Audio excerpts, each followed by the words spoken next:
오늘 말씀은 어제 말씀이 우리 임보열 형제가 어제 아침에 저를 대신해서 말씀을 나눴는데 그때 바스훌이라고 하는 성전을 총책임지고 있는 책임자가 제사장이죠. 근데 그가 이 예레미야에게 와서 협박을 하고 저주를 퍼붓고 또 그를 묶어놓고 그렇게 곤혹을 치게 만드는 데 대한 말씀이었습니다만, 오늘 원래 말씀대로 20장에 있는 말씀은 그것 때문에요, 예레미야가 하나님 앞에 호소하고 고통스러운 그의 마음을 토로한 것이 오늘 원래 예정됐던 본문 말씀입니다. 그리고 이어서 오늘 그 후에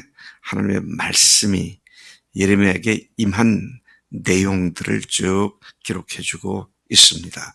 아시다시피 이 일은 유다, 남왕조 유다의 마지막 왕이었던 시드기야 때 발생한 일이죠. 이 말은 뭡니까? 망국의 날이 바로 코앞에 닥쳐왔을 때 상황이라는 것을 우리가 볼 수 있습니다. 하나님의 이스라엘 백성들이 출애굽한 이후에 북쪽에는 북왕조 이스라엘, 남쪽에는 남왕조 이스라엘 두 나라가 세워졌다가 북쪽에는 벌써 100여 년 전에 아예 흔적도 없이 나라가 사라졌고, 남왕조가 지금 사라지기 직전 아주 시대적으로 위급한 그런 상황에서 오늘 말씀이 있었던 말씀이죠. 자, 이 시드기야는 이 마지막 왕은 신하들, 강요들의 만류에도 불구하고 이집트와 동맹을 맺고 당시 초강대국으로 성장해 온 바벨론과 각을 세우고 대적을 했습니다. 이스라엘 사람들의 오랜 정신적 언덕, 기댈 언덕 하면 애굽이었는데요. 근데 그때 동북쪽이죠. 바벨론 쪽에서 거대한 바벨론 제국이 날이 갈수록 강성해지는 이 상황에 신하들이 왕이여, 우리가 살 길은 바빌론에게 우리가 좋은 관계를 맺는 겁니다. 근데 시드기야는 그딴 소리 하지 말아라, 우리가 살 길은 애굽이다, 이제 그러고 친애굽 노선을 취했었죠. 참 우리나라하고 너무 비슷한 것 같아요.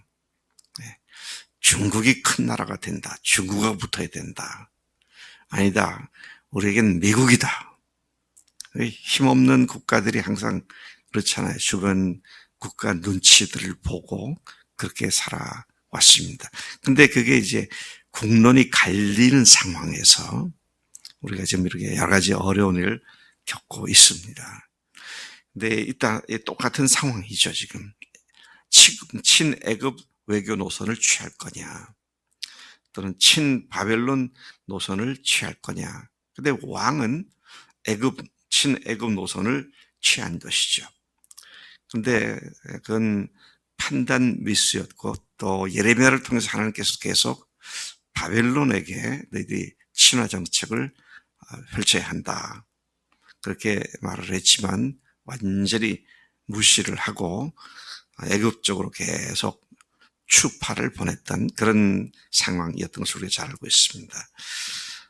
이 이야기는 바벨론의 느부갓네살 왕이 예루살렘 성을 완전히 허물어 버리고, 정복하고 허물어 버리고 많은 사람들을 죽이고, 게다가 하나님께서도 그들을 회개치 않는 이스라엘을, 남유다 하나님의 백성들을 전염병으로 치시는 그런 엄청난 비극을 맞고 있는 상황입니다. 자, 그렇게 해서 주전 587년에 이스라엘 남왕조 유다가 완전히 망했고, 또 이 누굽니까? 시드기야 왕은 포로로 잡혀가서 두 눈이 뽑혀서 잡혀갔고, 두 아들들은 그가 눈이 뽑히기 전에 그의 목전에서 처형을 당하고, 자신은 두 눈이 뽑힌 채 바벨론에 가서 감옥에서 죽은 그런 비운의 왕이죠.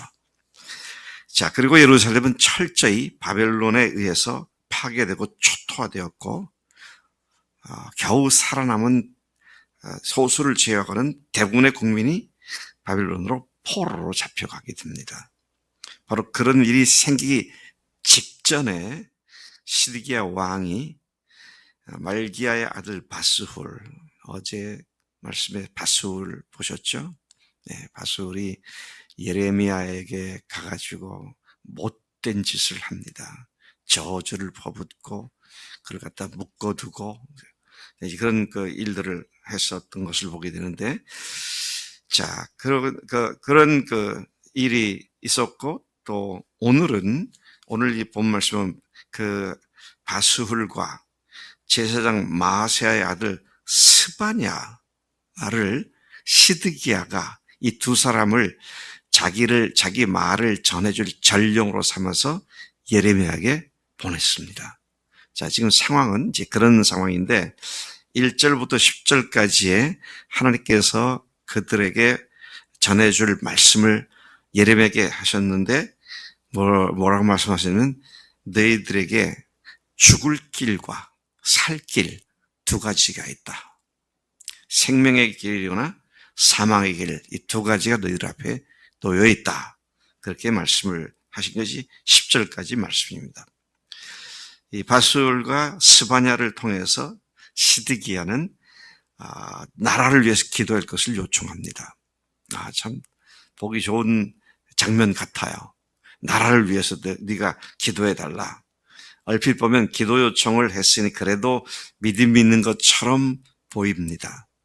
뭐라고 얘기합니까? 바벨론의 느부갓네살 왕이 우리를 치니 청컨대 너는 우리를 위하여 여호와께 간구하라. 여호와께서 혹시 그의 모든 기적으로 우리를 도와 행하시면 그가 우리를 떠나리라. 그러나 자, 그렇게 이제 얘기를 했습니다. 그러나 앞장까지 계속 촉구한 회개는 하지 않고 당장의 위기만 넘기게 해달라는 그런 기도 요청입니다. 이게 말이 안 되는 거죠. 자신들이 해야 할 일은 하지 않고 불 속에 손가락을 집어넣으면서 하나님 타지 않게 해주세요. 또는 불이 꺼지게 해주세요. 꼭 그런 꼴입니다. 그것에서 벗어나려면 손가락 빼야죠. 빨리 회개하고 주님 앞에 도움을 요청해야죠. 그런데 회개는 하지 않고 이런 기도를 해달라고 하는 것이죠. 하나님의 징벌을 받지 않으려면 어떻게 합니까? 그 징벌의 원인인 죄를 회개하는 것이 전제 조건이다. 이건 뭐 삼척동자도 다 아는 얘기입니다. 근데 그런 것 없이 당장 눈앞의 위기를 모면하겠다고 그런 기도해달라고 하는 건 뭡니까? 여전히 하나님을 무시하는 태도를 갖고 있는 것이죠. 하나님을 우습게 여기는 말이죠. 그래서 예레미야가 그들에게 하나님의 말씀으로 대답을 한 내용이 4절 이하의 말씀입니다. 저기 보니까 이스라엘 하나님 여호와께서 이와 같이 말씀하시되, 제가 어제 이 말씀을 이렇게 묵상하면서 이와 같이 말씀하시되, 여호와께서 말씀하시되, 여호와의 말씀이 임하니라. 이게 보니까요 7절, 8절, 10절, 11절, 12절, 13절, 14절. 그냥 맨 앞에 7절에다가 딱 말씀하시고 쭉 얘기하는데 이와 같이 말씀하셨다 이러면 될 텐데 각 절마다 여호와의 말씀이 임하였다. 여호와께서 말씀하셨다. 여호와께서 말씀하셨다. 이게 반복을 하더라고요. 그만큼 분명하게 하나님의 말씀을 듣고 선포하는데 듣는 사람은 하나님의 말씀을 듣지 않는 이 양쪽을 대조시켜서 보여주는 말씀으로 이해가 됩니다. 자, 뭐라고 말씀하십니까? 7절 이하에 보면 보라, 너희가 바벨론 왕과 그의 군대와 싸우는데 사용할 너희 손의 무기를 내가 뒤로 돌릴 것이다. 여러분, 칼을 들었으면 앞을 향해서 나가서 해야 하는데 그 칼을 갖다 뒤로 돌리겠다. 그 말은 뭡니까? 그 칼이 쓸데없어질 것이고 그걸 다 한 곳에 모아버리겠다. 군대가 무력화된 군대를 말씀하는 것이죠. 자, 5절, 내가 진노와 분노와 대노로 친히 너희를 칠 것이며. 자, 하나님께서는 이제 치는 주어가 내가 한다. 그래서 바벨론이 한다가 아니라 내가 한다. 그랬습니다. 참 우리가 어떤 일을 겪을 때 하나님이 이 일의 주인은 주관자라는 사실을 알고 하나님이 지금 이렇게 하시는구나. 이 눈을 가져야 됩니다. 근데 보지 못해요. 하나님이 하신 일을 못 봅니다. 죄가 있고 회개치 않은 심령들이 그걸 못 본다는 것입니다. 자, 계속해서 말씀하시기를 다 칠 것인데 사람 짐승 할 것 없이 이 성에 있는 것은 다 큰 전염병으로 쳐 죽일 것이다. 나의 진노와 분노를 피할 자가 없을 것이다. 이런 무시무시한 말씀을 해주시죠. 자, 계속해서 말씀하죠. 그 후에 시드기야와 그의 신하들, 백성들, 전염병과 칼과 기근에서 남은 자를 바벨론의 느부갓네살 왕의 손과 그들의 원수와 그들의 생명을 찾는 자들의 손에 넘겨 칼날로 그들을 치되 측은히도 긍휼히도 불쌍히 여기지도 않을 것이다. 무자비하게 죽일 것이다. 자, 8절 하나님은 예레미야를 통해서 계속 말씀하십니다. 보라, 내가 너희 앞에 생명의 길과 사망의 길을 두었노라. 그래도 하나님께서 살 수 있는 길을 주셨다는 말씀이잖아요. 둘 중에 어느 걸 택하겠느냐 이런 말씀이죠. 죽는 길은 뭡니까? 계속 바벨론과 싸우는 것이고 살 수 있는 길은 바벨론에게 항복하는 것밖에 없다. 싸우겠느냐? 항복하겠느냐? 자, 이런 말씀을 하신 것입니다. 이 성읍에 사는 자는 칼과 기근과 전염병에 죽으려니와 너희를 에워싼 갈대인에게 나가서 항복하는 자는 살 것이나 그 목숨은 전리품 같으리라. 전리품은 자기가 마음대로 할 수 없죠. 이제 완전히 포로돼서 끌려다니는 그런 삶을 살 것이다. 10절 예레미야를 통한 여호와의 말씀은 계속됩니다. 내가 나의 얼굴을 이 성읍으로 향함은 복을 내리기 위함이 아니라 화를 내리기 위함이다. 하나님께서 얼굴을 그들에게 향한다는 말을 항상 돌본다는 말입니다. 근데 여기에는 화를 내리기 위해서 너희들에게 내가 얼굴을 향하고 있다. 이 성읍이 바벨론 왕의 손에 넘김이 될 것이고 그는 그것을 불사르리라. 자, 완전히 초토화될 것이다. 11절에서 14절까지입니다. 유다 왕의 집에 내린 벌에 대한 그런 타이틀이 붙어있는 문단인데요. 예레미야를 통한 하나님의 말씀이 계속 예언으로 선포되고 있습니다. 뭐라고 되어 있습니까? 유다 왕의 집에 대한 여호와의 말을 들으라. 여호와께서 이와 같이 말씀하시니라. 다윗의 집이여, 너는 아침마다 정의롭게 판결하여 탈취당한 자를 압박자의 손에 건지라. 그래야지 아니하면 너의 악행 때문에 내 분노가 불같이 일어나서 사르리 능히 끌 자가 없으리라. 철저하게 회개를 촉구하며 회개에 합당한 삶을 살라고 그 왕에 대해서, 그 왕가에 대해서, 통치자에 대해서 그런 말씀을 하십니다. 자, 그런데 골짜기와 평원 바위의 주민아, 너가 이렇게 말하는구나. 멸망당할 이스라엘을 저녁에 펼쳐 살고 있는 사람들이 뭐라고 말합니까? 누가 내려와서 우리를 치고 누가 우리의 거처에 들어오겠느냐로 말하지만 나는 다른 자가 아니다. 내가 네 대적이다. 하나님의 대적이 되어버린 이스라엘. 참 비참한 운명이 되었다라는 사실이죠. 내가 너희 행위대로 너희를 벌할 것이요 내가 또 숯불에 불을 놓아 그 모든 주위를 사르리라. 무슨 말입니까? 수풀에 불을 넣는다는 말 무슨 말이에요? 살 수 있는 모든 환경들을 다 없애버리겠다는 겁니다. 철저하게 그렇게 너희들에게 징벌을 하겠다. 오늘도 마찬가지죠. 마찬가지입니다. 하나님을 상대로 짓는 모든 죄. 하나님을 상대로 짓는 모든 죄. 사실은 어느 죄 하나 하나님을 상대로 짓는 죄가 아닌 것이 없습니다. 형제를 무시하고 형제를 비방하고 형제를 욕하고 하는 것은 하나님을 무시하는 겁니다. 왜?